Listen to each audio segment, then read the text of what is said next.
Coba deh bayangin, kita punya GPS untuk semua hal. Buat cari kafe, buat hindari macet. Tapi, pernah nggak kepikiran, kita nggak punya GPS untuk perjalanan yang paling penting, hidup kita sendiri. Nah, hari ini kita bakal ngebahas Life Map. Anggap aja ini sebuah kerangka yang berfungsi persis kayak GPS, tapi untuk posisi kita di alam semesta ini. Yuk kita bedah bareng-bareng. Pernah nggak sih Anda lihat orang yang kayaknya udah punya segalanya, pintar, sukses, karirnya bagus, tapi kok kelihatannya hampa? Atau malah bikin keputusan-keputusan yang ngerunggiin dari sendiri? Nah, ini bukan anomali. Ini adalah misteri besar yang coba dipecahkan oleh Life Map. Oke, sebagian dari Anda mungkin familiar sama Map of Consciousness-nya David Hawkins. Gini deh, anggap itu kayak termometer. Dia cuma ngukur suhu emosi kita saat itu, lagi seneng, lagi marah, naik turun. Tapi Life Map ini beda banget. Ini bukan termometer, ini GPS. Dia nggak cuma bilang cuaca batin Anda sedang mendung, tapi dia nunjukin titik biru Anda ada di sini di peta kehidupan yang luas. Nah, sama kayak GPS yang butuh lintang dan bujur, Life Map juga punya sistem koordinatnya sendiri. Ada 3 sumbu utama yang kalau digabungin, bisa memetakan hampir semua pola perilaku manusia. Penasaran kan? Yuk kita kupas satu-satu. Lihat deh model 3 dimensi ini. Ini nunjukin kalau perilaku kita itu nggak datar, nggak cuma hitam putih. Perilaku kita itu adalah titik temu di dalam sebuah kubus. Ada sumbu X, yaitu makna, sumbu Y, yaitu kesadaran, dan sumbu Z, kebutuhan.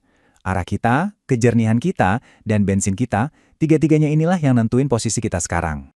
Oke, kita mulai dari sumbu horizontal, sumbu X, makna.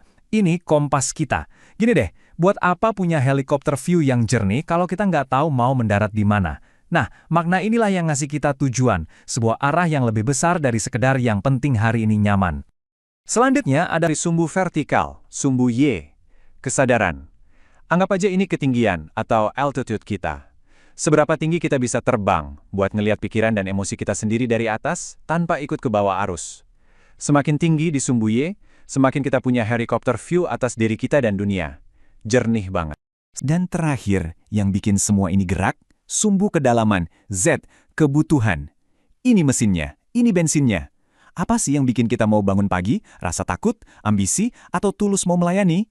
Energi ini dahsyat banget, bisa jadi kekuatan super atau malah jadi destruktif, tergantung kompas makna dan kejernihan kesadaran kita mengarahkannya. Oke, 3 sumbu tadi udah jadi fondasi yang kuat banget. Tapi, hidup kan nggak sesimpel itu ya. Manusia itu kompleks, penuh nuansa. Makanya model ini pun berevolusi. Dari yang tadinya sketsa kasar, jadi peta dengan resolusi super tinggi.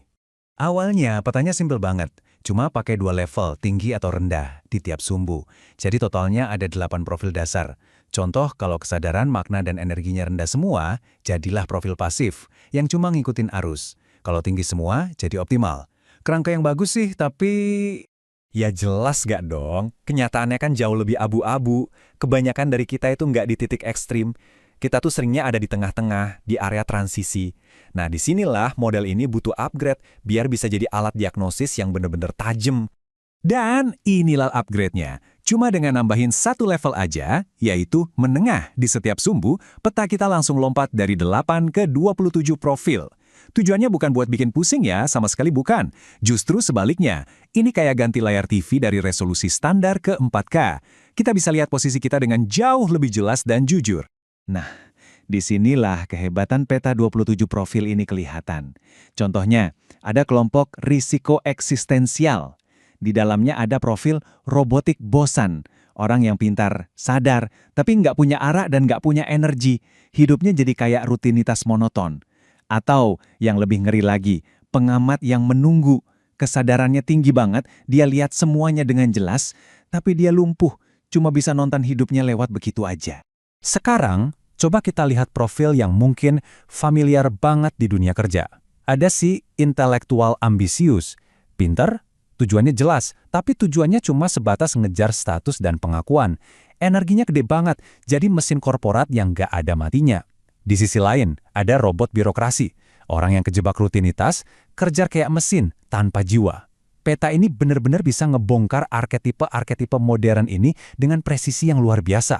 Oke, teorinya seru. Kita udah lihat macam-macam profil. Tapi pertanyaan yang paling penting kan, gue di mana nih di peta ini? Nah, gimana caranya kita pakai alat ini buat check-in sama diri sendiri? Ternyata, Caranya lebih simpel dari yang kita kira. Nggak protes yang rumit, cuma butuh 3 pertanyaan kunci ini. Dan kejujuran. Pertama, soal kesadaran. Sejernih apa sih Anda ngelihat diri sendiri? Kedua, makna. Anda punya kompas nggak sih? Dan ketiga, kebutuhan. Apa sih bensin yang ngegerakin Anda tiap hari? Jawaban Anda, rendah, menengah, atau tinggi, itulah koordinat Anda di peta.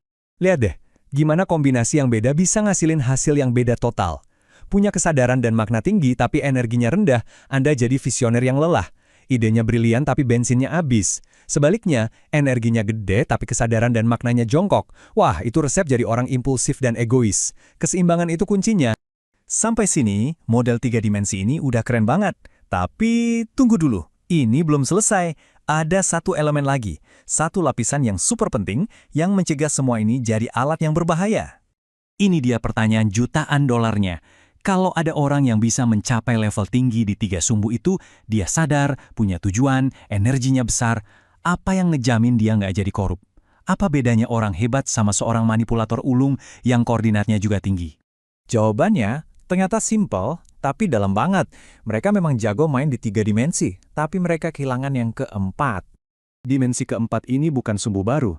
Bayangin ini kayak sebuah atmosfer moral yang nyelimutin seluruh kubus kehidupan. Isinya apa? Cinta, welas asih, dan pelayanan. Tanpa atmosfer ini, kesadaran tinggi bisa jadi cuma buat pembenaran ego, dan kekuatan besar bisa jadi alat buat mendominasi. Dimensi inilah yang mengubah power menjadi service.